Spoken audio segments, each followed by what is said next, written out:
Sylhet city কর্পোরেশনের mayor Ariful Haque Chowdhury গুরুতর অসুস্থ।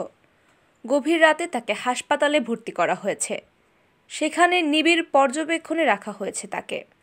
সিলেট সিটি কর্পোরেশনের প্রধান স্বাস্থ্য কর্মকর্তা ডাক্তার জাহিদুল ইসলাম সুমন জানিয়েছেন, মেয়র আরিফুল হক চৌধুরী গত রাতে হঠাৎ করে অসুস্থ হয়ে পড়েন। এরপর রাত ৩টার দিকে তাকে হাসপাতালে ভর্তি করা হয়। তিনি জানান, বর্তমানে নগরীর মাউন্ট এডোরা হাসপাতালে ভর্তি রয়েছেন মেয়র। তার হার্টের সমস্যা রয়েছে। স্বাস্থ্য কর্মকর্তা ডাক্তার জাহিদ জানিয়েছেন, মেয়র মহোদয়ের বিভিন্ন পরীক্ষা নিরীক্ষার রিপোর্ট চিকিৎসকগণ দেখছেন। তাকে সিলেটে রাখা হবে নাকি উন্নত চিকিৎসার জন্য ঢাকায় নেওয়া হবে, এই বিষয়ে সিদ্ধান্ত নেবেন চিকিৎসকগণ। এদিকে মেয়রের সুস্থতা কামনায় তার পরিবারের পক্ষ থেকে সবার কাছে দোয়া চাওয়া হয়েছে।